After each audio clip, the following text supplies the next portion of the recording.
सपने हैं लहरें, मंजिलें हैं दूर, युवा तुम कुड़िया, हाथ तेरा मिले जरूर। पीएससी जेपीएससी बीपीएससी का कठिन है सफर, मेहनत से नमस्कार। आज हम एक खास सफ़र पर निकल रहे हैं। हम समय में पीछे लौटकर देखेंगे झारखंड और इसके जो अलग अलग हिस्से हैं उनके पुराने नामों की दुनिया खंगालेंगे। सोचिए, आज जिस जगह को हम झारखंड कहते हैं उसे इतिहास के पन्नों पर किन किन नामों से पुकारा गया होगा। बिल्कुल, और ये सिर्फ नाम नहीं है। आप देखेंगे तो ये अपने आप में इतिहास की परतें हैं, पूरी कहानियां हैं इनमें। हाँ, हमारी आज की ये जो पड़ताल है ये आधारित है पुराने संस्कृत साहित्य पर। अच्छा। फिर प्लिनी और टॉलेमी जैसे यूनानी लेखक हैं, फाहियान और युएनसांग जैसे चीनी यात्री हैं। हाँ, उनके बारे में पढ़ा है। और फिर मध्यकालीन जो फारसी इतिहासकार थे उनके लेख। हाँ। ये सब मिलकर एक तस्वीर बनाते हैं। तो हमारा मकसद क्या है आज? मतलब इन बिखरे हुए सूत्रों को जोड़कर एक कहानी बुनना। सही। हम देखेंगे कि झारखंड, छोटा नागपुर, रांची, पलामू, हजारीबाग और क्या है, धनबाद, सिंहभूम, संथाल परगना। हाँ, ये सारे नाम। इन सब नामों के पीछे क्या राज छिपे हैं? ये नाम हमें उस जमीन के बदलते इतिहास, उसकी भौगोलिक पहचान और वहाँ की संस्कृति के बारे में क्या सिखाते हैं। ये तो बड़ा दिलचस्प होने वाला है। और देखिए, शुरुआत करते हैं सबसे बड़े दायरे से, आज का झारखंड और खासकर इसका दिल, मतलब छोटा नागपुर का पठार। ठीक है। ये जानकर शायद थोड़ी हैरानी हो कि बहुत पुराने वक्त में, जब दुनिया के नक्शे बिल्कुल अलग थे, यूनानी लेखक प्लिनी ने यहाँ के रहने वालों को मोनिडेज और सुवारी कहा था। मोनिडेज और सुवारी, इसका क्या मतलब निकाला इतिहासकारों ने? इतिहासकार मानते हैं कि ये शायद आज के मुंडा और प्राचीन शबर जनजातियों के लिए इस्तेमाल हुए नाम थे। अच्छा, यानी बाहरी दुनिया इस इलाके को यहाँ के लोगों से पहचान रही थी। ये सिलसिला जारी रहा क्या? हाँ, बिल्कुल। एक और यूनानी भूगोलवेत्ता थे, टॉलेमी। उन्होंने भी मिलते जुलते नाम दिए, मुडाला और सुवराई। मुडाला और सुवराय। फिर जब चीनी यात्री फाहियान यहाँ से गुजरे, उन्होंने इसे पहाड़ी इलाका होने के नाते कुक्कुटलाट कहा। कुक्कुटलाट मतलब मुर्गे वाला पहाड़। शायद कुछ ऐसा ही। और 7वीं सदी में जब हुएनसांग आए तो उन्होंने इस ऊपरी पठारी भूमि के लिए कीलो नासू नाफा लाना नाम का इस्तेमाल किया। ये तो बड़ा अजीब सा नाम है। हाँ, इसे कुछ लोग कर्ण सुवर्ण से भी जोड़ते हैं, हालांकि ये निश्चित नहीं है। अच्छा, ये तो हुई बाहरी दुनिया की नज़र। हमारे अपने जो पुराने भारतीय ग्रंथ हैं उनमें इस इलाके का क्या जिक्र मिलता है? ये बात थोड़ी चौंकाने वाली है कि वैदिक साहित्य में झारखंड का कोई सीधा उल्लेख नहीं मिलता है। सच में? हाँ, लेकिन महाभारत के दिग्विजय पर्व में, मतलब वो हिस्सा जहां पांडवों की विजय यात्रा का वर्णन है, इस क्षेत्र को पुंडरिक देश कहा गया है। पुंडरिक देश। और एक और नाम मिलता है पशु भूमि। वो भी शायद इसी इलाके के लिए था, क्योंकि ये जंगली जानवरों से भरा घना प्रदेश था। ये तो समझ आता है, जंगल जानवर। और बौद्ध या जैन ग्रंथों में कुछ? उनमें भी बहुत कम जिक्र है, नाम मात्र का। हालांकि अमरनाथ दास जैसे कुछ विद्वानों ने अपनी किताबों में झारखंड का संबंध गौतम बुद्ध और महावीर की यात्राओं से जोड़ने की कोशिश जरूर की है, लेकिन पक्के सबूत नहीं है। हाँ, मतलब साक्ष्य बहुत स्पष्ट नहीं मिलते हैं। मुझे एक चीज हमेशा ध्यान खींचती है, कई जगहों के नाम में भूम शब्द आता है, जैसे मानभूम, सिंहभूम, धालभूम। शरदचंद्र राय ने भी इस पर लिखा था।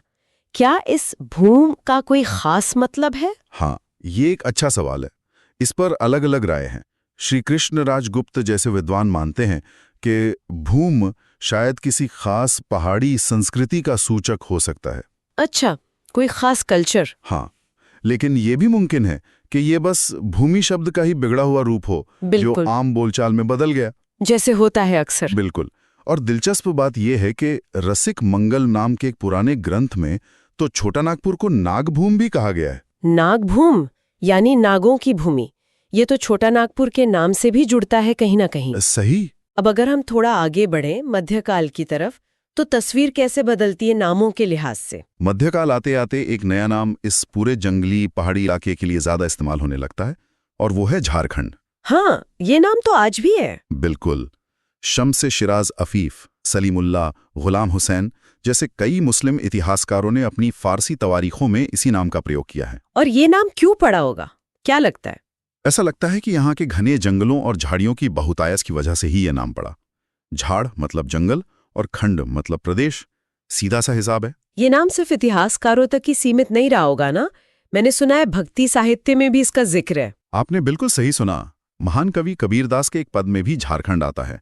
कब से छोड़े मथुरा नगरी, कब से छोड़ी काशी, झारखंड में आए बिराजे वृंदावन के वासी। अरे वाह! और मलिक मोहम्मद जायसी की मशहूर रचना पद्मावत में भी एक पंक्ति है, झारखंड भय बायां पहारा। तो मतलब मध्यकाल तक ये नाम काफी आम हो चुका था। हाँ, आम समझ का हिस्सा बन चुका था। तो झारखंड नाम तो काफी स्थापित हो गया, लेकिन फिर छोटा नागपुर नाम कैसे ज्यादा चला? आजकल तो हम छोटा नागपुर पठारी कहते हैं। देखिए, इसकी कहानी में दिलचस्प है।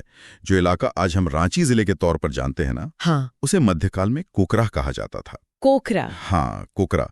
धीरे धीरे यही इलाका चुटिया नागपुर, चुटा नागपुर और आखिरकार छोटा नागपुर कहलाने लगा। अच्छा, तो ये कोकरा से बना। हाँ, और ध्यान देने वाली बात यह है कि लगभग 1800 ईस्वी तक छोटा नागपुर या कभी कभी सिर्फ नागपुर शब्द का इस्तेमाल मुख्य रूप से आज के रांची जिले वाले क्षेत्र के लिए ही होता था। सिर्फ रांची के लिए? हाँ, फिर 1812 के बाद धीरे धीरे ये नाम फैलकर पूरे पठारी इलाके के लिए इस्तेमाल होने लगा। तो ये एक तरह से नाम का भौगोलिक विस्तार हुआ।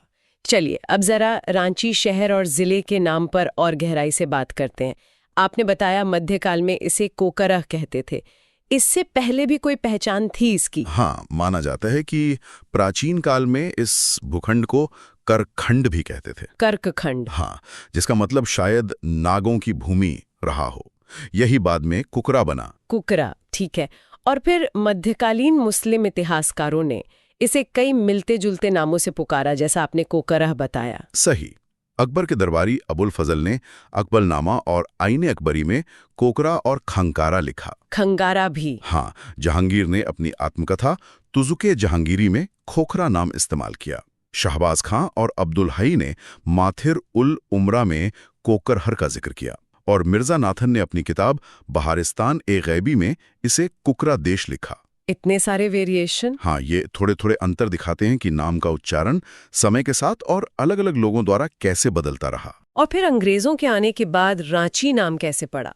ये कोकरा खोखरा से रांची तक का सफर कैसे तय हुआ? देखिए, 1765 में जब दीवानी मिली, तब से लेकर 1834 तक ईस्ट इंडिया कंपनी के दस्तावेजों में ये इलाका नागपुर या छोटा नागपुरी कहलाता रहा। अच्छा, तब तक रांची नाम नहीं था? नहीं, असली मोड़ आया 1834 में, जब कोल विद्रोह हुआ ना। हाँ। उसके बाद यहाँ प्रशासनिक व्यवस्था मजबूत करने के लिए साउथ वेस्ट फ्रंटियर एजेंसी बनाई गई। हाँ, SWFA। बिल्कुल।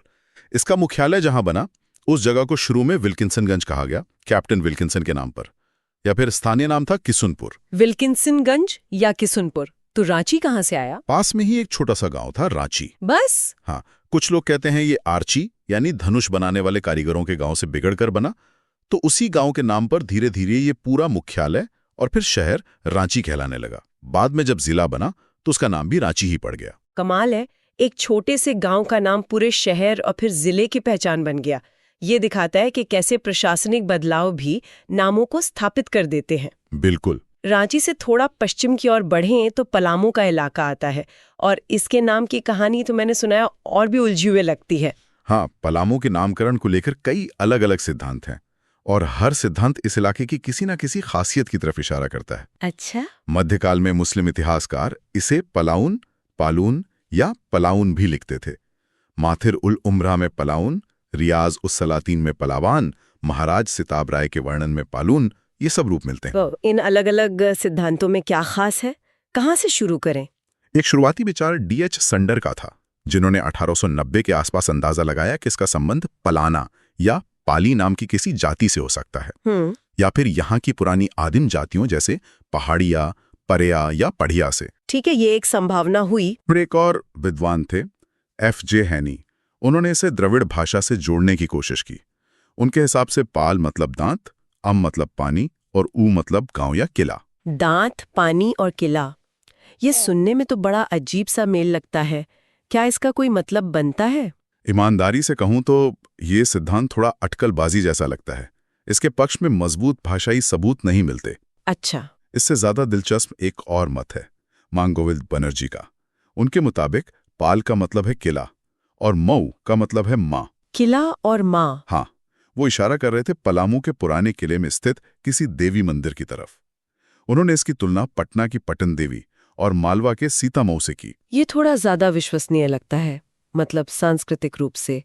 और कोई थ्योरी जो ध्यान खींचती हो? एक बहुत ही, क्या कहूं, नाटकीय सिद्धांत D.H. संडर ने ही बाद में दिया था, पाला पड़ना। पाला, सर्दी वाला पाला। हाँ, वही।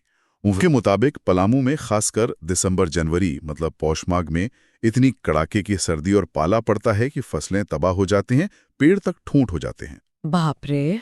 और यहाँ की स्थानीय सदानी बोली में मुंह या मुअल का मतलब होता है मरना। तो संडर ने सुझाया पाला प्लस मुंह इक्वल टू पलामू, यानी पाला से मरा हुआ या पाला मारने वाला इलाका। ये तो सुनने में ही कितना वीरान और मुश्किल इलाका लगता है। नाम में ही जैसे वहां की कठोरता झलक रही है। इसी से मिलता जुलता लेकिन थोड़ा अलग विचार निर्मल कुमार बोस ने रखा। उन्होंने कहा कि मऊ का अर्थ शायद मौजा हो। मौजा जैसे जमीन का हिस्सा? हाँ, जो जमींदारी के समय में एक राजस्व इकाई या खंड होता था। तो उनके हिसाब से पलामू का मतलब हुआ वो मौजा जहां बहुत पाला पड़ता हो। ये भी एक तार्किक व्याख्या लगती है। लेकिन इन सब के अलावा एक और कहानी है जो पलामू के इतिहास से ज्यादा जुड़ी है, आश्रय स्थल वाली कहानी। वो क्या है? हाँ, और ये शायद सबसे ज्यादा महत्वपूर्ण पहलू है पलामू के नाम और इतिहास का। देखिए, 1538 में जब शेरशाह सूरी से चेरो सरदार हारे तो बहुत से चेरो और उनके साथ अफगान सैनिक भी पलामू के बीहड़ जंगलों और पहाड़ों में आ छिपे। अच्छा, छिपने के लिए? हाँ, और यहाँ से वो मुगलों के खिलाफ लंबे समय तक संघर्ष करते रहे। इसीलिए कुछ मुस्लिम इतिहासकारों ने इसे पलाउन या पालून कहा, जिसका फारसी में मतलब होता है पनाह लेने की जगह या आश्रय स्थल, रेफ्यूज। एग्जैक्टली। D.H. संडर और F.V. ब्रैडले बर्ट जैसे अंग्रेज अधिकारी भी इसी अर्थ से सहमत थे। तो मतलब ये सिर्फ चेरों और अफगानों की ही पनाहगाह नहीं रहा होगा? बिल्कुल नहीं। ये एक ऐसा इलाका था जहां सदियों से अलग अलग समुदाय आते जाते रहे। मुंडा, उरांव, माल, रक्सेल, खरवार, चेरो, राजपूत, लंबी लिस्ट है। अच्छा। इतना ही नहीं, जब भी मैदानी इलाकों में यानी दक्षिण बिहार में मुगलों का या बाद में अंग्रेजों का दबाव बढ़ता था तो वहां के राजा और जमींदार भी भागकर पलामू के इन्हीं जंगलों में शरण लेते थे। यानी ये हमेशा से एक तरह की शरणार्थी रहा? हाँ, ब्रैडले बर्ट ने तो इसे भागने वालों का अनवरत क्रम कहा है, a continuous procession of fugitives. एक ऐसा दौर जहां हर कोई किसी दूसरे के डर से भाग रहा था। ये लगातार उथल-पुथल, अशांति और अनिश्चितता का क्षेत्र था। पलामू के नाम के पीछे की ये अलग-अलग कहानियां, चाहे वो पलाउन यानी शरण स्थली हो या पालामू यानी पाला पड़ने से मौत, खुद इस इलाके की दोहरी पहचान दिखाती हैं। एक तरफ यहाँ की कठोर भौगोलिक सच्चाई, दूसरी तरफ इसका अशांत इतिहास जहाँ लोग पनाह ढूंढते थे। वाकई नाम में कितना कुछ छुपा है। बिल्कुल। चलिए अब हजारीबाग की ओर रुख करते हैं। इसका नाम तो काफी सीधा लगता है, हजारों बागों वाला शहर। हाँ, ये नाम तुलनात्मक रूप से काफी नया है और इसकी कहानी भी सीधी है। देखिए, 1834 में जब हजारीबाग जिला मुख्यालय बना, उससे पहले इस पूरे जिले का नाम रामगढ़ हुआ करता था। रामगढ़? हाँ, क्योंकि रामगढ़ के राजा का यहाँ प्रभाव था। हजारीबाग नाम असल में कोल विद्रोह जो 1831-32 में हुआ था, उसके दमन के बाद ज्यादा मशहूर हुआ। तो ये नाम आया कहाँ से? ये हजारीबाग वाली बात सच है? कहा जाता है कि जहां आज हजारीबाग शहर बसा है, वहां पहले हजारी नाम का एक गांव हुआ करता था और इस गांव में एक बहुत बड़ा बागीचा या बाग था। अच्छा, गांव का नाम हजारी और उसमें एक बाग। हाँ, जब रामगढ़ के राजा ने इस इलाके में अपना निवास बनवाया और फिर अंग्रेजों ने इसे मुख्यालय बनाया, प्रशासनिक गतिविधियां बढ़ीं, तो इसी हजारी गांव और उसके बाग के नाम पर पूरे शहर का नाम हजारीबाग पड़ गया। यानी एक स्थानीय पहचान का राष्ट्रीय स्तर पर उभरना। ठीक है, अब चलते हैं कोयलांचल की तरफ, धनबाद, जो पहले मानभूम जिले का एक बड़ा हिस्सा था।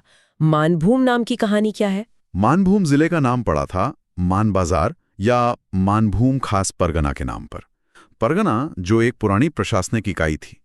ये जगह आज पश्चिम बंगाल के पुरुलिया जिले में है। अच्छा, तो नाम का स्रोत बंगाल में है? हाँ, अब मानभूम शब्द की ठीक उत्पत्ति बताना थोड़ा मुश्किल है क्योंकि इस पर भी कई मत हैं। जैसे कि क्या-क्या थ्योरीज है? कुछ लोग मानते हैं कि ये पास के मल्लभूम यानी बांकुड़ा का पुराना नाम, उसी का बिगड़ा हुआ रूप है। मल्लभूम से मानभूम हो सकता है। कुछ इसका सीधा अर्थ निकालते हैं मान यानी इज्जत या प्रतिष्ठा, तो मानभूम मतलब प्रतिष्ठित भूमि। ये भी संभव है। एक और विचार है कि ये नाम यहाँ की प्राचीन माल या माले जनजाति के नाम पर पड़ा। ये पहाड़िया जनजाति का ही एक वर्ग है। अच्छा, जनजाति के नाम पर। और हाँ, एक अटकल ये भी है कि इसका नाम राजा मानसिंह के नाम पर पड़ा हो, जो अकबर के जमाने में बंगाल बिहार के सूबेदार थे और शायद इस इलाके से गुजरे थे। राजा मानसिंह तो कई जगह आ जाते हैं नामों में। हाँ, ऐसा होता है, पर ये सब अटकलें ही हैं। क्या पुराने भारतीय ग्रंथों में भी इस इलाके नाम का कोई संकेत मिलता है, मानभूम का? हाँ, कुछ धुंधले से संकेत मिलते हैं। मार्कंडेय पुराण में पूर्वी भारत की जातियों का वर्णन करते हुए मानववर्तिका नाम की एक जाति का जिक्र है। मानववर्तिका। वायु पुराण में मानवर्त मन शब्द मिलता है। महाभारत के विष्णु पर्व में मानवर्जिकाहा कहा गया है, जिसका अर्थ किया गया है शिष्टाचार रहित लोग। अच्छा। पार्जिटर जैसे विद्वान ने माना है कि ये मानवर्तिका ही आज का मानभूम इलाका है। हालांकि ये सब अनुमान ही हैं, पुख्ता तौर पर कहना मुश्किल है। यानी मानभूम नाम की जड़ें शायद काफी पुरानी हो सकती हैं, भले ही वो स्पष्ट ना हो।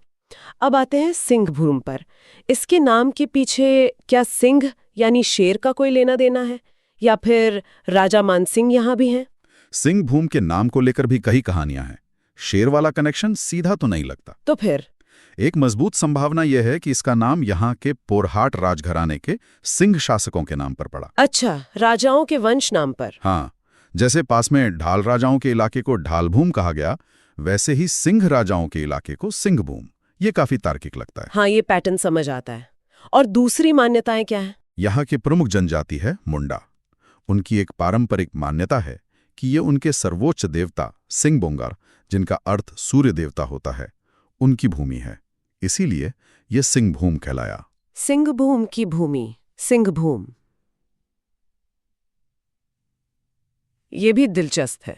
हाँ, और वो राजा मानसिंह वाला अनुमान वो यहाँ भी कुछ लोग लगाते हैं, पर जैसा मैंने कहा, पोरहाट के सिंह राजाओं वाला तर्क ज्यादा वजनदार लगता है। सिंहभूम तो बंगाल और उड़ीसा से सटा हुआ है, तो शायद बाहरी दुनिया को इसकी जानकारी ज्यादा पहले से होगी, मानभूम या हजारीबाग की तुलना में। बिल्कुल, क्योंकि ये तट के ज्यादा करीब था और पुराने व्यापार मार्गों पर पड़ता था। मेगस्थनीज ने अपने वर्णन में पास के क्योंझर इलाके की एक जनजाति मोदो गैलेंगे का जिक्र किया है। अच्छा। टॉलेमी ने खरसावां के लिए करतासीना नाम का इस्तेमाल किया। वराहमिहिर के ग्रंथ बृहद संहिता में धाला नाम का उल्लेख है, जिसके बारे में माना जाता है कि यही बाद में ढालभूम बना, जहां प्राचीन काल से धाल या धाकड़ जाति रहती आई है। तो मतलब यहाँ की जानकारी काफी पुरानी है। अब हमारी इस नामों की यात्रा का आखिरी पड़ाव है संथाल परगना। इसका इतिहास भी बहुत पुराना है। हाँ, संथाल परगना के इलाका प्राचीन काल में नरीखंड के नाम से जाना जाता था। बाद में इसे कांकजोल भी कहा गया। नरीखंड और कांकजोल। और ह्वेनसांग जब यहाँ आए थे तब उन्होंने क्या नाम दिया था? वो तो हर जगह गए थे। हाँ, ह्वेनसांग ने राजमहल के पहाड़ी इलाके का जिक्र किचिंग काइलो के नाम से किया है। किचिंग काइलो। ये चीनी नाम बड़े मुश्किल होते हैं याद रखने में। होते तो हैं। जहां तक राजमहल नाम का सवाल है, ये तो मध्यकाल में पड़ा, जब बंगाल की राजधानी कुछ समय के लिए यहाँ लाई गई थी। अच्छा, राजधानी बनने से राजमहल। हाँ, ठीक है। और देवघर का नाम? देवघर का नाम तो प्रसिद्ध बाबा बैद्यनाथ धाम के नाम पर पड़ा। ये तो जग जाहिर है, देवों का घर। हाँ, ये तो सब जानते हैं। दुमका और दामिने को ये नाम कैसे आए? ये थोड़े अलग लगते हैं। दुमका का नाम जुड़ा है संथाल हुल से। हुल मतलब संथाली भाषा में विद्रोह, जो 1855-56 में हुआ था। हाँ, संथाल विद्रोह। हाँ, कहा जाता है कि विद्रोह के दौरान सरकारी फौज ने दुमका नाम के गांव में अपना डेरा डाला था। संथाली में दुमका का मतलब होता है डेरा डाला, वहीं से यह नाम पड़ गया। अच्छा, विद्रोह से जुड़ा है ये नाम। हाँ। और दामिनके को, ये तो फारसी जैसा लगता है। बिल्कुल, दामिने को एक फारसी शब्द है जिसका मतलब है पहाड़ का आंचल या पहाड़ का किनारा। पहाड़ का आंचल। हाँ, अंग्रेजों ने राजमहल की पहाड़ियों के आसपास के एक बड़े इलाके को, जिसमें आज के राजमहल, पाकोड़, गोड्डा और दुमका जिलों के कुछ हिस्से आते हैं, ये नाम दिया था। उनका मकसद था वहां संथालों को बसाना और उनसे सीधा राजस्व वसूलना। ये संथाल परगना का लगभग 1/4 हिस्सा था। तो ये एक तरह से प्रशासनिक नाम था, अंग्रेजों का दिया हुआ। हाँ, बिल्कुल। तो आज की इस पूरी बातचीत से एक बात तो साफ है, झारखंड और इसके अलग अलग इलाकों के नाम सिर्फ पहचान चिन्ह नहीं है, ये अपने आप में इतिहास की पूरी किताबें हैं। निश्चित रूप से। आप देखिए, ये नाम हमें यहाँ की प्राचीन जनजातियों के बारे में बताते हैं, मोनेडेज, सुआरी, यहाँ की भौगोलिक बनावट के बारे में बताते हैं, झारखंड यानी जंगल, पशुभूमि, पलामू का पालामू वाला सिद्धांत। हाँ, अलग अलग शासकों के बारे में बताते हैं, सिंहभूम, शायद मानभूम भी। अलग अलग भाषाओं के प्रभाव दिखते हैं इनमें, यूनानी, चीनी, संस्कृत, फारसी, स्थानीय बोलियां। और ऐतिहासिक घटनाएं भी तो। बिल्कुल, खास ऐतिहासिक घटनाओं की गवाही देते हैं, जैसे पलामू का पलाउन यानी आश्रय स्थल बनना, या दुमका का मतलब डेरा डालना। नामों का ये सफर दिखाता है कि कैसे वक्त के साथ न सिर्फ नाम बदलते हैं, बल्कि उस जगह को देखने का नजरिया भी बदलता है ना? सही कहा। कभी वो जनजातियों की भूमि है, कभी घने जंगलों का प्रदेश, कभी राजाओं का गढ़, तो कभी शरणार्थियों की पनाहगाह। ये नाम अतीत की संस्कृतियों, विस्थापनों, राजनीतिक बदलावों और उस जमीन के साथ लोगों के रिश्ते को समझने की कुंजी हैं। और ये सोचना भी कितना दिलचस्प है कि कैसे पलामू जैसा एक नाम एक ही वक्त में वहां की भौगोलिक चुनौती यानी पाला पड़ना और ऐतिहासिक भूमिका यानी शरणस्थली होना, दोनों को समेटे हुए है। हाँ, ये सच में अद्भुत है। तो क्या ऐसा नहीं हो सकता कि हमारे अपने आसपास की जगहों, हमारे शहरों, गांवों के नामों में भी ऐसी ही कई अनकही कहानियां, इतिहास की परतें छिपी हों? शायद हमें उन्हें बस खंगालने की जरूरत है। या फिर ये भी विचार करने लायक है कि कैसे इन नामों का विकास, जैसे हमने देखा कोकरा से रांची तक का सफर, अपने आप में उस इलाके के प्रशासनिक और राजनैतिक उभार की कहानी कहता है। बिल्कुल, ये नाम सिर्फ नाम नहीं, ये विकास की यात्रा के निशान भी हैं। यकीनन इन नामों के पीछे और भी कई रहस्य और कहानियां होंगी जिन्हें खंगालना बाकी है।